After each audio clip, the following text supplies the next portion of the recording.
¿Qué tal? Buenos días. Cuando parecía que el incendio de Castellón se estabilizaba, las condiciones del tiempo lo volvían a empeorar ayer durante la tarde. El viento de poniente avivaba las llamas, obligando al desalojo de más vecinos en poblaciones amenazadas.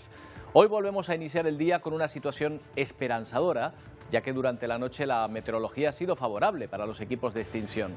Los ciudadanos desalojados se mantienen en vilo ante la cercanía del fuego a sus hogares.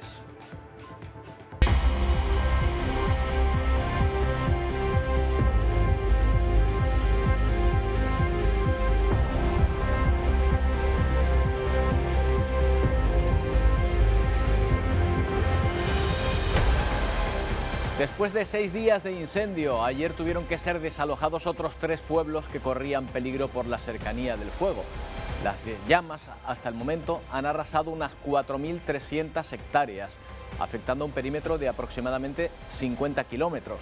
Un incendio que se produce fuera de la temporada habitual, lo que hace temer que este sea un año con una gran incidencia de fuegos ante las altas temperaturas que se están registrando desde ya y las bajas precipitaciones que ha habido hasta el momento en buena parte de la península.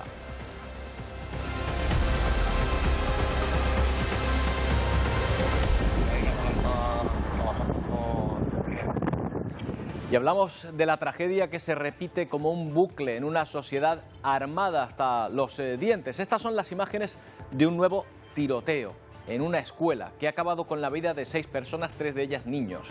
La asesina esta vez es una mujer de 28 años, armada con 2 rifles semiautomáticos y una pistola, que atacó su antigua escuela en el estado de Tennessee, en Estados Unidos, antes de morir abatida por la policía. Es una matanza más en un país que vive un caso similar cada semana prácticamente. Y eso es lo más terrible de todo, saber que estamos ante un suceso terrible que lo más probable es que se vuelva a repetir. Bueno, y Alemania e Italia han levantado su veto a la prohibición de coches de combustión en 2035, pero en realidad esos coches no se eliminan, sino que se les impone la obligación de usar combustible sintético, e-fuel, un combustible que se supone que no contamina en su uso ni en su fabricación. El problema es que este tipo de fuel es mucho más caro que los convencionales, aunque los expertos esperan que en 10 años su obtención sea mucho más económica. Luego vamos a ver cómo se fabrica y en qué consiste este combustible sintético. Francia se blinda ante otra jornada de protestas contra la reforma de las pensiones. El Estado llena de policías las calles porque el Elíseo se mantiene firme en este pulso contra los sindicatos y los partidos de la oposición. Más de 13.000 policías desplegados para evitar más disturbios, pero ¿será suficiente? Nueva jornada de huelgas y manifestaciones en Francia. Miles de jóvenes lanzan cánticos en las calles de París.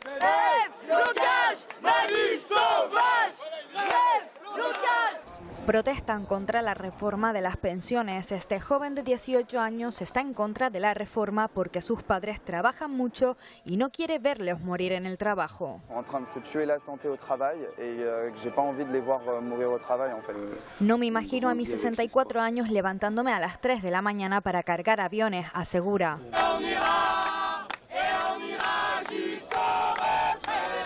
Descontento también entre los turistas que no podían acceder al Museo Louvre por el bloqueo de los manifestantes. Venimos turistas de todo el planeta a conocer el Louvre con nuestros hijos, gente que lleva ahorrando toda su vida para conocerlo y esta gente que no deja entrar es una vergüenza. Imágenes como estas se volverán a repetir en todas las calles del país. Francia tiene previsto un despliegue inédito con 13.000 agentes para garantizar la seguridad en esta 10ª jornada de protestas. Protestas en forma de paros también en aeropuertos, en estaciones de trenes y de guaguas en toda Alemania, paralizadas desde ayer en una de las huelgas de transporte más grandes desde hace décadas en este país. Los empleados presionan para lograr aumentos salariales y mitigar los efectos de la inflación. Alemania, que dependía en gran medida de Rusia por el gas antes de la guerra de Ucrania, se ha visto particularmente afectada por la subida de precio de los alimentos y la energía.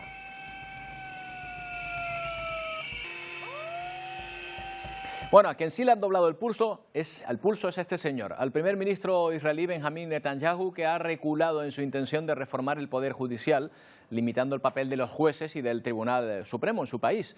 Una reforma que, según los oponentes, desequilibraba la balanza de poderes de la democracia israelí. lo que había generado tanta polémica, con las mayores manifestaciones en la historia de este país.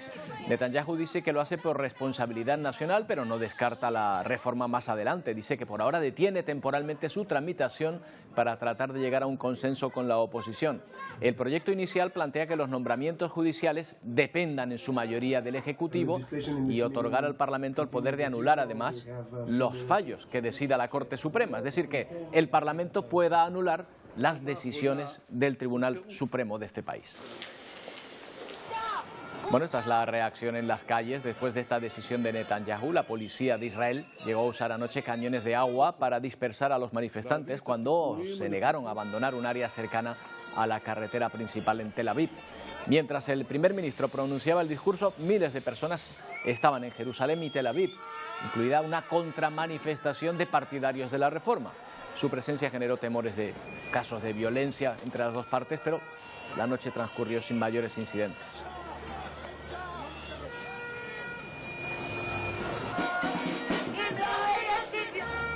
Y en Ucrania el empeño de Rusia por conquistar Bakhmut le está costando muchísimas vidas cada día, cientos de vidas cada día según los servicios de inteligencia. Al grupo de mercenarios Wagner le urge reclutar soldados para reponer estas enormes pérdidas y lo hace de esta manera que están viendo, con carteles como ese en la fachada, por ejemplo, de un edificio visible desde una autopista de Moscú. El anuncio, que ocupa 17 plantas, muestra el logo del grupo y lemas como «Únete al equipo ganador» y «Juntos venceremos». Mientras los bombardeos rusos no cesan, ciudades como Sloviansk y Avdiivka continúan siendo castigadas por los misiles de Putin. Al noroeste de Bakhmut, un nuevo ataque ruso siembra el caos en esta zona residencial. Varios coches arden tras el impacto. Los escombros quedan esparcidos por las calles. Hubo una explosión, la onda expansiva me aturdió, la gente se asustó y cayó al suelo. Y después llegó la segunda explosión, relata Andriy. 2 personas fallecen y 29 resultan heridas en el bombardeo. Varios edificios quedan gravemente dañados. Ocurre justo una semana después de que este otro bloque de apartamentos fuera alcanzado por un misil ruso en Zaporilla.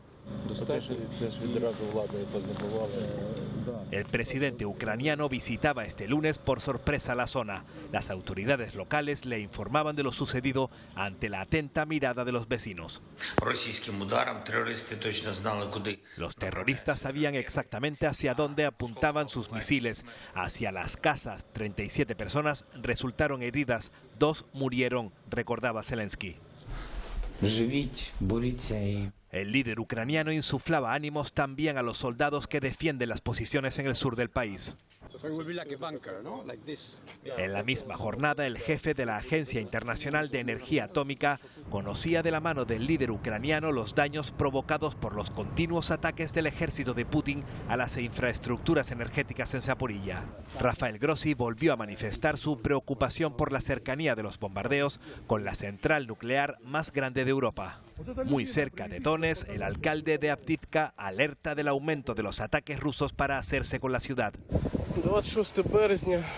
La ciudad está siendo borrada hasta los cimientos, lamenta el funcionario.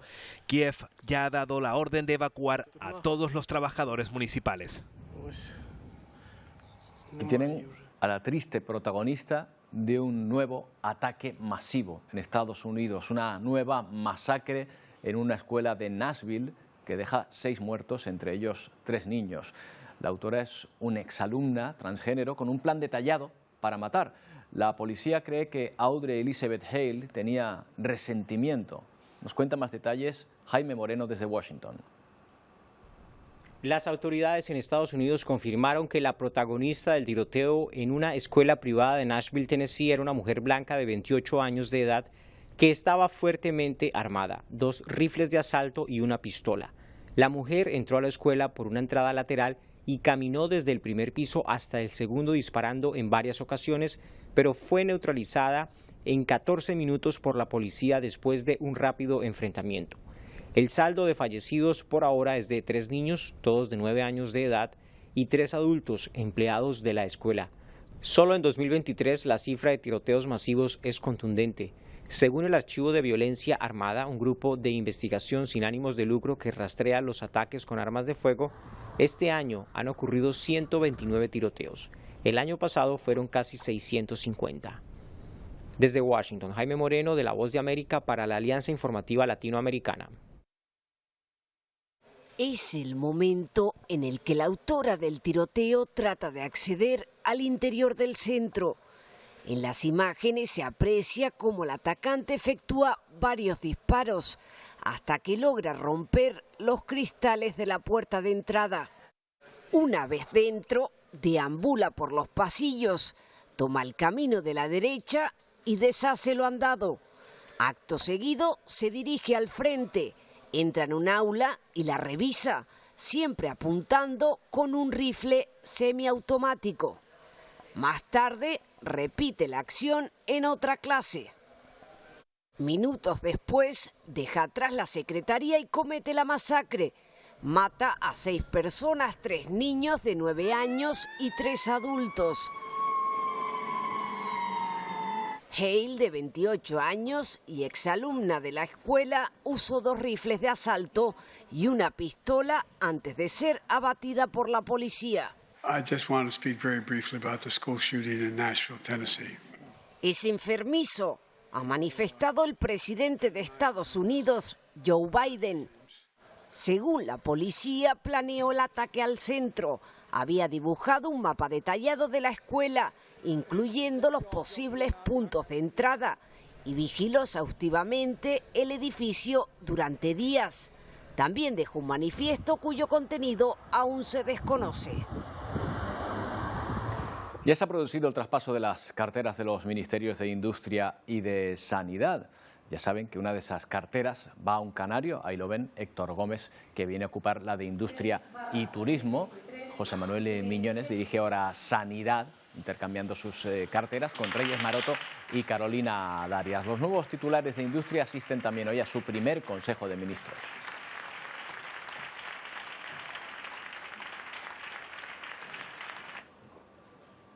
La ministra para la Transición Ecológica, Teresa Rivera, anuncia que cuenta con el visto bueno de Bruselas para prolongar la excepción ibérica hasta el 31 de diciembre.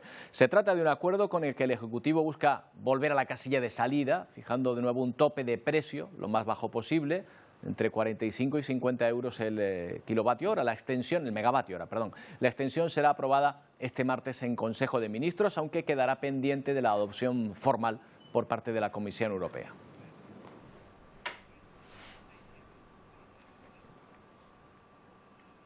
Bueno, y más sobre medio ambiente. Saben que Bruselas quiere que en 2035 dejen de fabricarse coches de combustión, pero Italia y Alemania se oponen. Al final han llegado a un acuerdo con la Comisión Europea, por lo menos con los alemanes, para poder seguir matriculando coches de combustión. ¿Cuál es la condición? Repostar exclusivamente con combustibles neutros en emisiones de CO2. Estamos hablando de biocombustibles o combustibles sintéticos a partir de hidrógeno.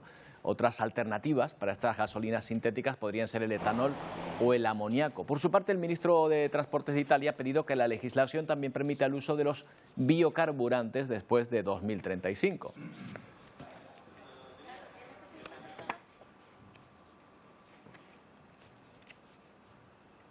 Así que nosotros nos preguntamos, bueno, ¿qué es esto de los combustibles sintéticos? ¿Qué tipo de combustible es el e-fuel?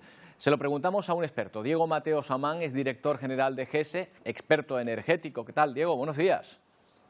Hola, Roberto. Buenos días. Bueno, cuéntanos qué es el combustible sintético. Pues al final son unos combustibles similares a los convencionales, pero que para su producción no hemos utilizado fuentes de energía fósiles, sino que utilizamos hidrógeno y CO2, que a través de un proceso químico elaboramos este combustible sintético. ¿Y el resultado es un líquido inflamable como la gasolina? Sí, es un líquido similar a la gasolina. Yo creo que no podríamos distinguir uno de otro prácticamente si los vemos. O sea que los coches, por ejemplo, los que ahora usan combustión, ¿podrían utilizar ese combustible sintético también? Sí, se podría utilizar. Igual habría que hacer una pequeña modificación al coche, pero bueno, siempre sale más rentable no cambiar de coche y pagar un poco más por lo que llenas el depósito tener que hacer la inversión de cambiar un coche. Claro, por lo menos parece que la adaptación sería de esta forma un poco más gradual, un poco menos brusca. Se supone que no contamina este combustible al quemarlo en los vehículos, ¿no? Pero tampoco al fabricarlo. ¿Por qué? Sí, bueno, puede ser que sí contamine, pero al fabricarlo, pero teóricamente lo que está proponiendo Europa que sea un combustible sintético que proceda de hidrógeno verde, es decir, hidrógeno producido a través de fuentes renovables. Tenemos hidrógeno gris, que es producido con, pues, por ejemplo, con carbón, que ese sí emite, pero este tendría que ser ese hidrógeno verde producido con fuentes renovables. De esta forma, en su producción no contaminaría y lo que haría sería captar CO2, porque se produce con hidrógeno y CO2. Pero luego en su combustión sí emite menos que los actuales coches de combustión, pero sí emite, porque al final tú piensas que captas CO2 y lo metes en la combustión. Pero es neutro en carbono. Es neutro porque no emites más, sino que el que estás emitiendo lo has captado antes. Entonces no es neutro en emisiones. Se compensa, digamos, uno con otro. Oye, pero Diego, entonces, ¿el petróleo aquí deja ya de estar presente en toda la cadena de combustible? Podía dejar estar presente, lo que pasa es que a día de hoy es inviable porque no tenemos infraestructuras para producir combustibles sintéticos.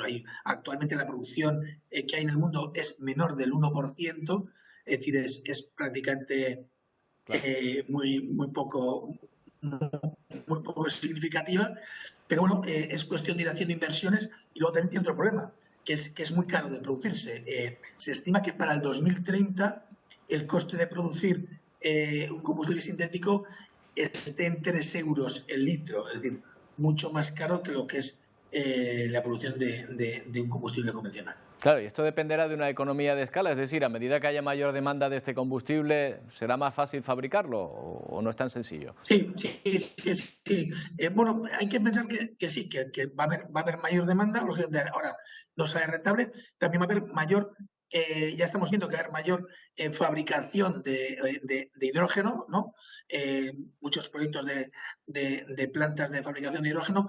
Porque claro, si mi materia prima ahora es el hidrógeno, si no tengo hidrógeno no puedo producir este combustible. Entonces, bueno, pues va todo en cadena, ¿no?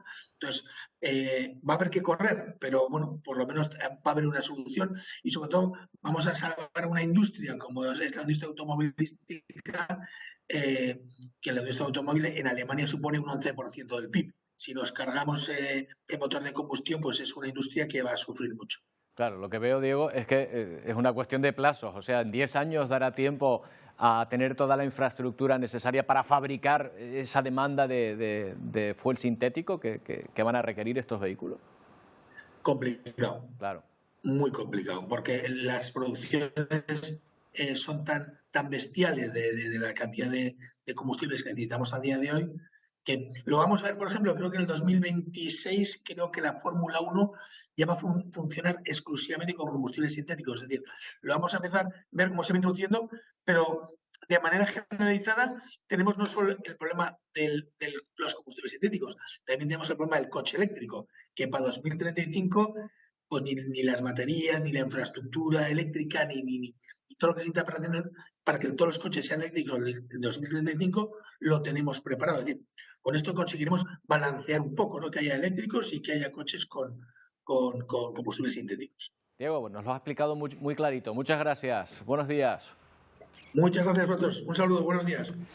Bueno, el mundo busca alternativas, ya lo ven, para reducir las emisiones de dióxido de carbono. En Colombia, el Ayuntamiento de Bogotá ha aumentado su flota de transporte público con la primera guagua de hidrógeno verde. La vemos. Con este piloto, que según la Alcaldía de Bogotá cuesta alrededor de 22.000 millones de pesos, se busca para el 2024 reducir el 15% de emisiones de dióxido de carbono de la ciudad, para el 2030 reducir la mitad y para el 2050 llegar a emisiones cero. Estamos muy orgullosos de poderle traer al país esta noticia porque sabemos que la transformación del parque automotor es una de las grandes apuestas de la lucha nacional contra el cambio climático. Joaquín Lozada, presidente ejecutivo de la organización FENALCA, explicó las ventajas de este medio de transporte en comparación a los buses eléctricos que ya funcionan en el sistema de Transmilenio, aunque ambos son cero emisiones. Un bus aéreo no puede recorrer 450 kilómetros en un solo día o en un día o 2 días, versus un bus eléctrico de los que operamos también nosotros en el sistema Transmilenio, que opera aproximadamente 200-250 kilómetros día. Esta es una de las iniciativas con las que se busca hacer frente a la crisis climática desde la industria automotriz y la transición energética. El hidrógeno verde es clave en la descarbonización. Bueno, dos asuntos que tienen que ver con la Administración de Justicia. Hoy pendientes de la decisión del llamado bloque progresista dentro del Consejo General del Poder Judicial, y se especula sobre la posible dimisión de sus vocales para forzar la renovación de este órgano. Estaremos atentos a si se toma esta decisión. Sin abandonar el ámbito judicial, ya hay acuerdo para poner fin a la huelga de letrados de la Administración de Justicia. Van a recibir un complemento a su sueldo de hasta 450 euros al mes en función de su nivel y sus funciones. Falta ahora una reunión entre los letrados y el Ministerio para firmar el texto, para fumar la pipa de la paz. En estos meses, más de 360.000 juicios han sido suspendidos, hay 424.000 demandas sin repartir y 1.280 millones de euros bloqueados en las cuentas de los juzgados.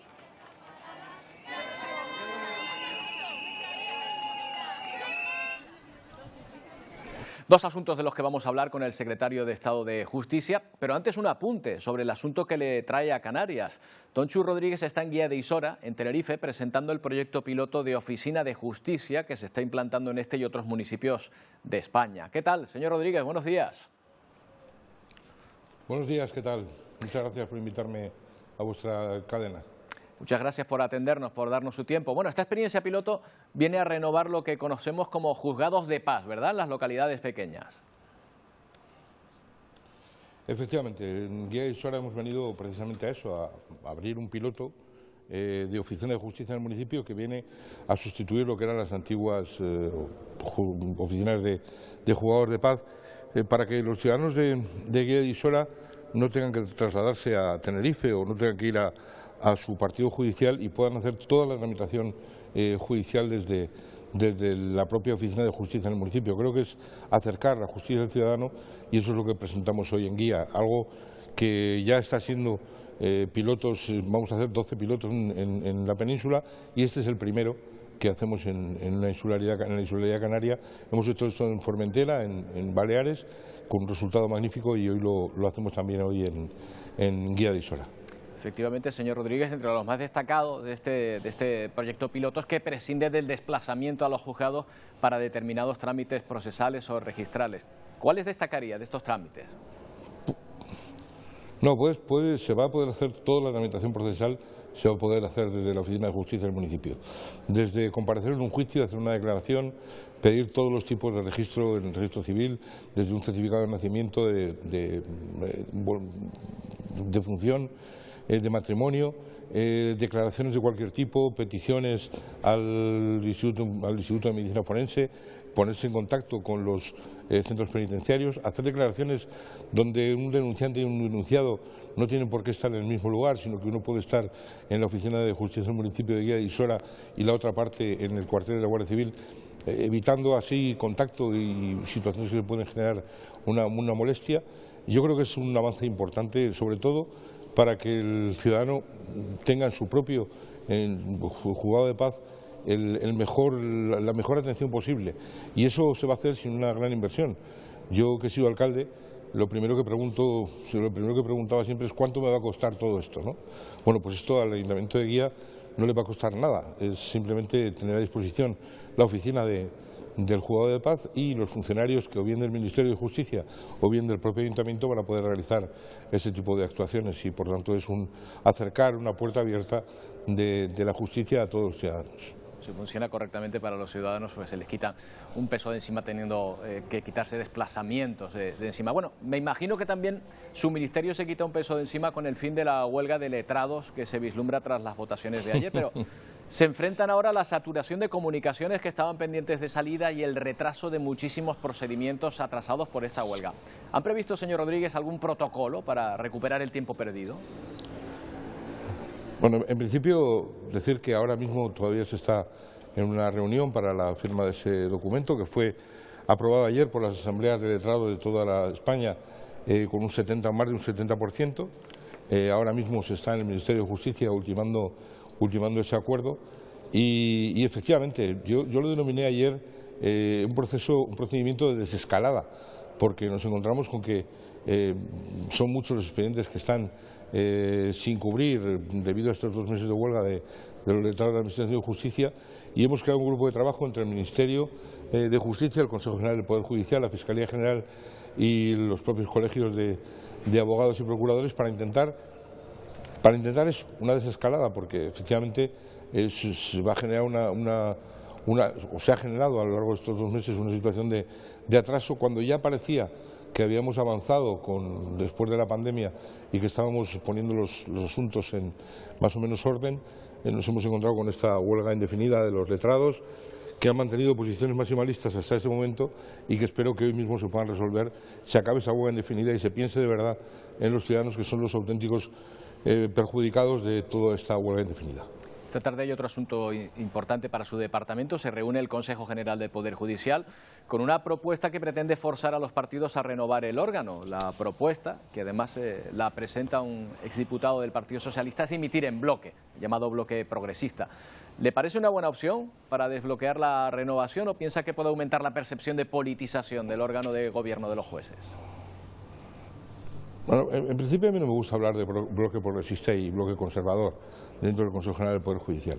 Lo cierto es que llevamos más de 1.500 días de, si me permite la expresión, secuestro del Consejo General del Poder Judicial, que nos encontramos en una situación que nunca no había existido precedente en ella, que cuando había que renovar el Consejo del General del Poder Judicial, el Partido Socialista estaba en la oposición, siempre se ha renovado, y en ese momento el Partido Popular pues no ha admitido esa posibilidad de renovación, y que implica que el Congreso y el Senado tengan que hacer una mayoría más que absoluta para que se renueven esos órganos. Es sin duda alguna una falta de lealtad constitucional de quien está impidiendo que esto se produzca, y es verdad que hoy se reúne lo que usted denomina bloque progresista de los miembros del Consejo General para ver si hay una división en bloque o no, y eso genera la renovación del Consejo. Mire, renunció el presidente Carlos Lesmes, ha renunciado una vocal del Consejo. Lo que está claro es que esto se resuelve muy fácil, muy fácil.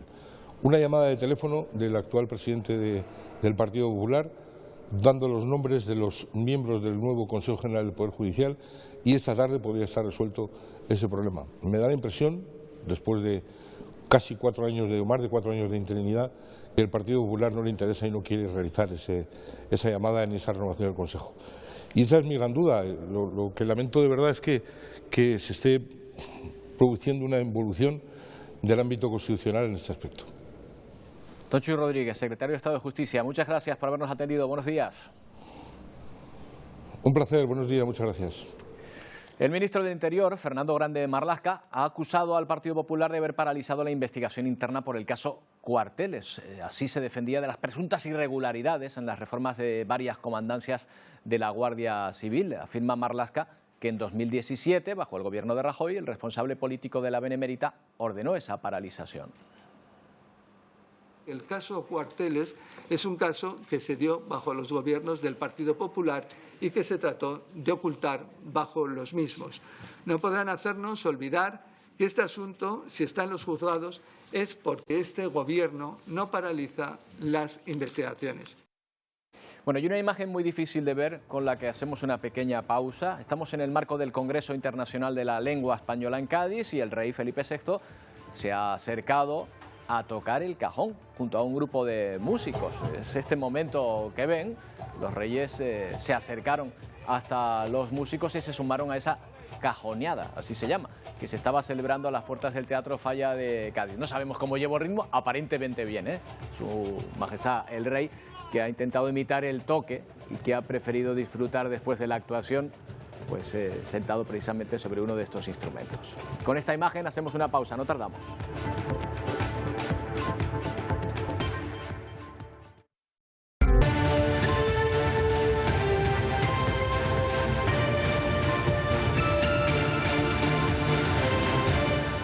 Bueno, vamos con un reconocimiento más para la lírica canaria, otro más también para el tenor Jorge de León, que ha recogido su premio Thalía, entregado por la Academia de las Artes Escénicas esta misma noche. Es reconocido de esta manera como el mejor intérprete masculino de la lírica en esta gala, en la que pueden ver ahí precisamente cómo se celebraba esa alfombra roja con la llegada de los principales invitados y nominados a estos premios que reconocen las mejores trayectorias y las mejores actuaciones en este último año en la lírica. Vamos a saludar y a dar la enhorabuena a Jorge de León, tenor canario, premio Thalía como mejor interpretación masculina de la lírica. Enhorabuena, Jorge. Buenos días, Roberto, gracias, mil gracias. Bueno, y muchas gracias por atendernos, que me imagino que habrá sido una noche larga, ¿no? Muy intensa. Sí, bueno, muy emocionante, compartiendo pues con colegas, con compañeras canarias, porque había una muy buena representación canaria en la lírica con Nancy Fabiola y Yolanda Aullanet, y la verdad que fue una noche mágica. Claro, esto para los cantantes de ópera, Jorge, esto viene a ser como un premio Goya, ¿no? Como los Goya de los actores, pero para los cantantes, ¿verdad? Sí, aquí la tengo, a la musa de las artes escénicas, basada en una obra de José Luis Puche que se llama El silencio, el sueño imposible.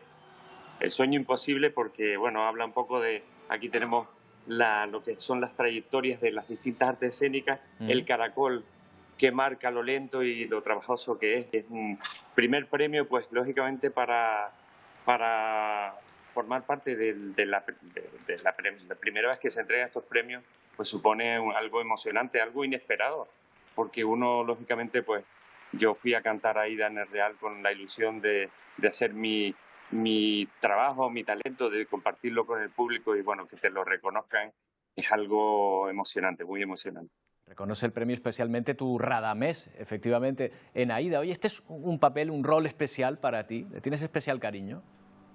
Sí, es un poco mi personaje talismán. He abierto todos los teatros del mundo con la Scala de Milán. Debuté con Radamés en el Metropolitan de Nueva York, en Japón, en Tokio, en Osaka, en China. He hecho muchísimo por el mundo. He llevado el Radamés, mi Radamés, mi talismán. Claro. Jorge, estás tú con esta trayectoria impresionante. Has nombrado efectivamente entre las nominadas a Nancy Fabiola Herrera, a Yolanda Aullanet. Oye, algo bueno tenemos que estar haciendo en la lírica aquí en Canarias, ¿no? Para generar esta cantera, ¿no? Sí, de los 6 nominados, el 50% canarios, hay algo. Yo siempre he dicho que llevamos escribiendo la lírica ya desde el maestro, lógicamente, el maestro Alfredo Kraus. Llevamos escribiendo la lírica con letras mayúsculas. Los cantantes canarios estamos, y no solo nosotros los que ya, pues, los que conocemos, sino las nuevas generaciones que vienen. Ahora está Néstor Galván, por ejemplo, en la Scala de Milán interpretando cuentos de Hoffmann, o sea que no se puede estar más orgulloso de nuestra lírica. Efectivamente. Bueno, y los próximos proyectos, Jorge, no sé si vas a seguir con esta ida ahora de gira o tienes otros a los que incorporar. Bueno, ahora acabo de debutar La Forza del Destino en Berlín. Hace 2 días venir para Madrid a recoger el premio. Continúo en Berlín La Forza del Destino, La Dolores, esa ópera española fantástica de Tomás Bretón. La iremos a interpretar en el Campo Amor de Oviedo. Y luego volveré al Teatro Real con Turandot, con la emblemática Turandot de Puccini. Esos son los proyectos más cercanos que me encantaría, pues, ver. Todos los paisanos que quieran y puedan acercarse al teatro me vengan a saludar, los abrazaré encantado. Bueno, pues estará bien acercarse y verte. Jorge, todo un orgullo para Canarias, especialmente para los laguneros, tenemos que decirlo. Un abrazo. Gracias, vaya por ellos, vaya por ellos. Venga, un abrazo, amigo. Bueno, pues ahí está, ese premio Thalía para un tenor canario, para Jorge de León. Vamos con otro asunto mucho más lejos, mucho más dramático. Al menos 6 personas han muerto tras un ataque suicida en Kabul, en Afganistán, un atentado cerca del Ministerio de Relaciones Exteriores, que ya ha sido reivindicado por el grupo yihadista Estado Islámico. Más noticias desde Afganistán, desde la llegada al poder de los talibanes. Niñas y mujeres desesperadas por obtener una educación han inundado de solicitudes las escuelas en línea, medidas extremas ante un veto que priva del sistema educativo a todas las mujeres mayores de 12 años. Cada 2 días, Sofía inicia sesión desde su casa en Kabul para un curso de inglés en línea, ya que no puede ir más a la escuela debido a los talibanes.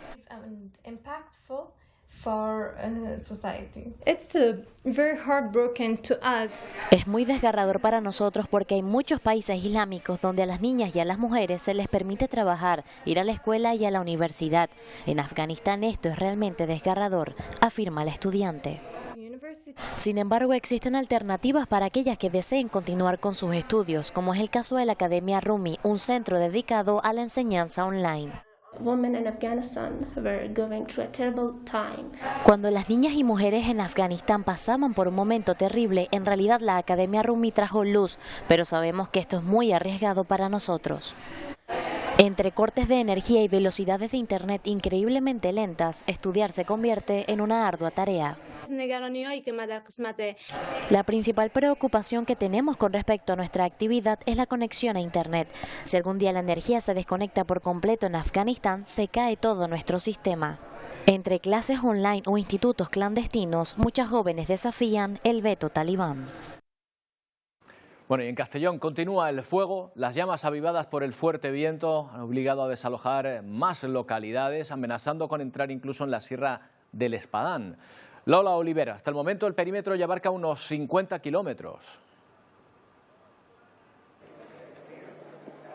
Sí, son ya 4.800 las hectáreas quemadas en este incendio que comenzó hace 6 días en Villanueva de Viver, en Castellón, y muy probablemente ascenderá hasta las 5.000, según nos acaba de confirmar el secretario autonómico de emergencias de la Generalitat Valenciana, que ahora mismo está reunido en este puesto de mando que veis con el director del incendio, que es el que ha trabajado con las labores de extinción durante todas las noches. Ahora se concentra en 2 puntos, son los más complicados, en Fuente la Reina, en donde la Generalitat Valenciana está trabajando con el Gobierno de Aragón. Allí el territorio es muy escarpado, las paredes son verticales, por eso ha sido necesario que durante toda la noche los drones enviaran imágenes al minuto para saber dónde estaban los puntos más calientes, y ahora los medios de extinción aéreos han empezado en esa zona a hacer descargas selectivas. El otro punto complicado entre Montán y Montanejos, y ahí los efectivos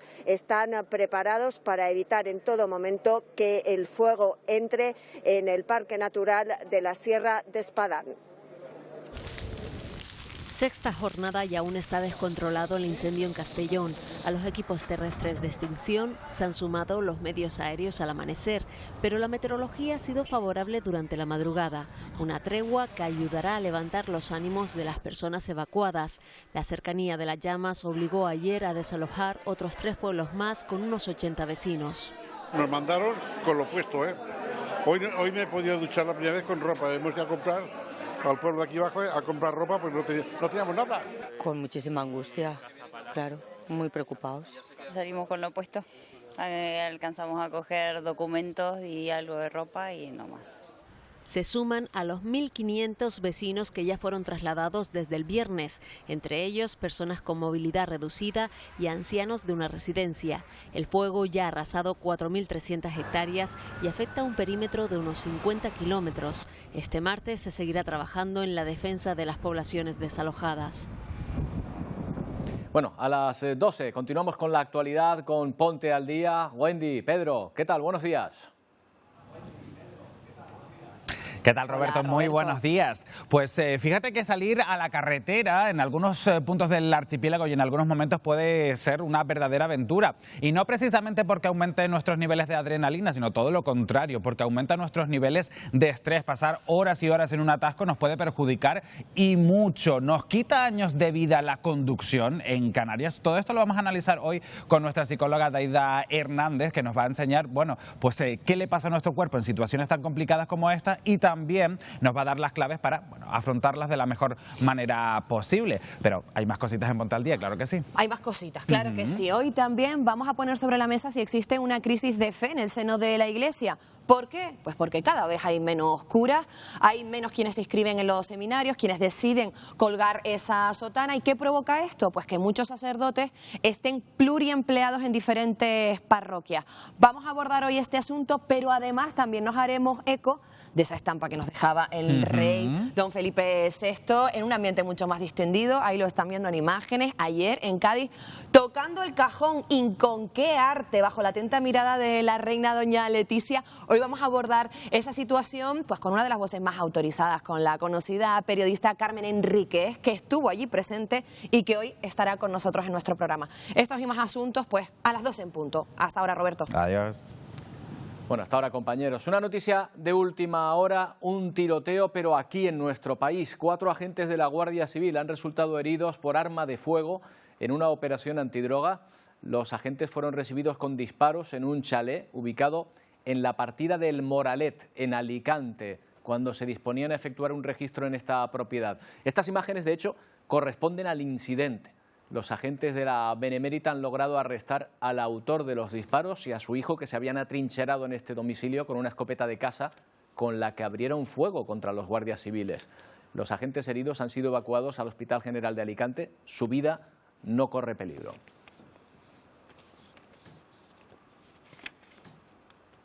Bueno, y vamos ahora con una historia con un final trágico tras el corrimiento de tierras en Ecuador. Emilia, ¿qué tal? Buenos días. ¿Qué tal? Buenos días, Roberto. Pues sí, porque ya son 4 los fallecidos con ese deslave, ese corrimiento de tierra en la ciudad de Alausi, en la provincia de Chimborazo, en Ecuador. Un deslave provocado por las precipitaciones de las últimas semanas, que sin duda, aunque se esperan que los fallecidos sean más porque hay más de 40 desaparecidos, un deslave, como digo, un corrimiento de tierra provocado por las precipitaciones de las últimas semanas, que se han llevado por delante todas las infraestructuras importantes de este país, de Ecuador. Un deslave ocurrido en la noche del 26 de marzo en el centro de Ecuador deja al menos 7 fallecidos y cientos de afectados. Grupos de emergencia de diferentes partes del país siguen trabajando para rescatar a víctimas sepultadas entre toneladas de tierra y piedras. Los vecinos también se unen a la acción. Estamos ayudando a buscar a los vecinos 2 que se enteraron. Muchas personas rescatadas están siendo evacuadas a zonas seguras como albergues temporales. Aquí fue mi vida, aquí me crié, aquí pasé los mejores años de mi vida con mi familia. Según expertos, el deslave se produjo en una zona donde ya se había detectado una falla geológica, pero no se tomaron medidas a tiempo. Estaban presentando agrietamientos, entonces ahí se pueden generar macro deslizamientos, los mismos que tratamos de evitar o en este caso prevenir. Las lluvias torrenciales dificultan la labor de rescatistas, que ya establecen en más de una veintena el número de personas desaparecidas. Bueno, seguimos recorriendo la actualidad, también muchos problemas en Bolivia. Sí, y de la misma manera por las precipitaciones en las últimas horas que han hecho que pues se desborde el río Acre, que está en la provincia, en la ciudad de Cobija. Bueno, pues ya ves en las imágenes de dron cómo muestran que ese río se ha desbordado, ha ido entrando en las casas. Hay como 300 personas desplazadas, pero es que también Bolivia lleva en las últimas semanas muchos más desplazados, más de 5.000, debido precisamente a las lluvias torrenciales que azotan la zona. Y de Bolivia, Roberto, nos vamos a ir hasta Kubay, porque mira, allí no es tan frecuente que llueva, pero también en las últimas horas las precipitaciones han caído con intensidad. El granizo, además de gran tamaño. Kubay es un lugar donde suele llover pocas veces al año, generalmente es en el mes de enero cuando más llueve, y suelen llover 3 días al año. Imagínate, bueno, pues ha caído hace 2 días, ha caído todo lo que tenía que caer. Exacto, 3 días en uno. Son precipitaciones que han dejado pues inundadas todas las vías importantes de la ciudad. Las personas han tenido que ser rescatadas, muchas de ellas de sus propios vehículos, porque han acabado inundados por el agua. Oye, y hay una playa donde no se bañaba nadie. Claro, ¿qué ocurre en estos lugares? Que vienen los animales y vuelven a su hábitat. Y que ahora... la naturaleza recorre su recoge. ¿Dónde es esto, Emilia? Pues en Tailandia. Es una playa muy conocida, fíjate, está cerrada desde el 2018. Primero porque la querían preservar su ecosistema, y después porque vino la pandemia, claro. ¿Qué pasó? Pues que los corales empezaron a crecer, a retomar donde vivían, a revivir la vida marina en general, y entre entre ellos 161 tiburones. Casi nada. Casi nada, imagínate, claro. Ahora que la han reabierto, pues tienen que tomar medidas porque las personas que van a visitar esa playa, pues no pueden, por ejemplo, adentrarse con el agua más allá de la rodilla. Está prohibido, entre otras cosas, para preservar también tu integridad, ¿no? Luego, pero además de ello, pues si te quieres adentrar en la bahía, hay una baliza de madera para poder acceder, o las embarcaciones también tienen que estar ancladas en otros puntos. Bueno, es una forma de la naturaleza recuperar su terreno y también es una forma de hacerlo compatible con el turismo. Fíjate qué cantidad de gente visitaba esa playa antiguamente y bueno, de alguna manera tienen que uno piensa en controlarlo. playas idílicas, porque claro, piensas que vas a estar tú solo, pero después ves que hay 200 personas que van a subirse en el mismo barco que tú, Claro por que lo sí. menos. Yo creo que estas fotos las tuvieron que sacar o estos vídeos en la pandemia, porque lo cierto es que ahora lo que se ve es turismo, es bastante turismo. Bueno, 344 turistas al día, más o menos, lo visitan. Bueno, Emilia, vamos con la previsión. Pues playa es lo que nos hace falta a nosotros, ¿Sí? Roberto, Venga, sí, porque con va a las estar el tiempo temperaturas bueno. que tenemos, mira, te cuento, vamos a ver la imagen de satélite, porque hoy prácticamente no vamos a comentar nada de la imagen de satélite, parece un cuadro, ¿verdad? Estamos Ni una nube, completamente sin nubosidad, salvo algunas nieblas ahí en la costa africana. Más que eso no hay nada, pero sí hay como 30 grados ya en el sur, por ejemplo, de Tenerife, y más de 30 grados en el suroeste de Gran Canaria. Vamos a ver la previsión para las próximas horas, porque lo que está ocurriendo es que tenemos el anticiclón un poquito desplazado hacia el sur, y esto hace que toda la costa africana, todo lo que llega por ahí, el viento del este, pues entre en el archipiélago. Los colores de temporada van a ser los rojos, los violetas y los fucsias, como vemos ahí, que son los que traen las temperaturas. En las próximas horas, ¿qué va a pasar? Pues vamos a ver una previsión de temperaturas, porque para mañana miércoles la variación máxima de temperaturas va a rondar entre los 3 y 5 grados. Fíjate, no en la costa, te estoy hablando de la cumbre de Tenerife o del suroeste, por ejemplo, de Gran Canaria. Mañana, respecto a hoy, serán 3-5 grados más altas las temperaturas. Así que las temperaturas máximas, vamos a ver el siguiente mapa para que lo veas, las temperaturas máximas mañana van a superar los 30 grados con creces. De hecho, fíjate en esos tonos fucsias, incluso en puntos del suroeste de medianías de Gran Canaria, más de 30 grados, y también en Fuerteventura. De hecho, hay activado aviso amarillo mañana en puntos del suroeste y centro, medianías de Gran Canaria, y también al oeste de Fuerteventura.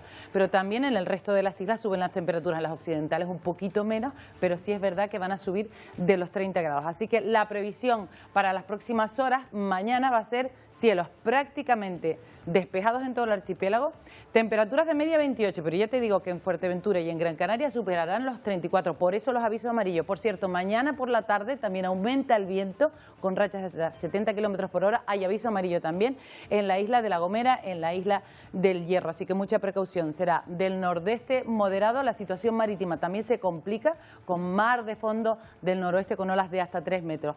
Y ya para el jueves un pequeño adelanto, por si éramos pocos, Roberto, llega a la calima y hay aviso amarillo en todo el archipiélago por visibilidad reducida a menos de 3 kilómetros. Hacía tiempo que no veía tanto sol juntos, ¿eh? Pues sí, y lo que no viene tan bien es que sea en pleno mes de marzo, Roberto. Esto se ve más en la época estival, en verano, no en tanta primavera. Sí, Así está que adelantando, vamos a tener que refrescarnos bastante. Vamos a ver, ya nos irás contando si después se refresca después de todo esto. Gracias, Emilia. Hasta mañana.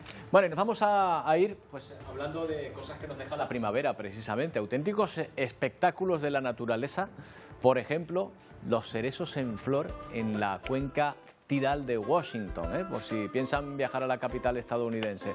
Esto fue un regalo de Japón en el año 1912, como símbolo de amistad. Bueno, allí los plantaron y miren qué espectáculo tan bonito que deja a partir de entonces. Un agradecimiento para los japoneses todavía, más de 100 años después. Con estas imágenes les dejamos, volvemos mañana a las 11 en una nueva edición de Atlántico Noticias. Adiós.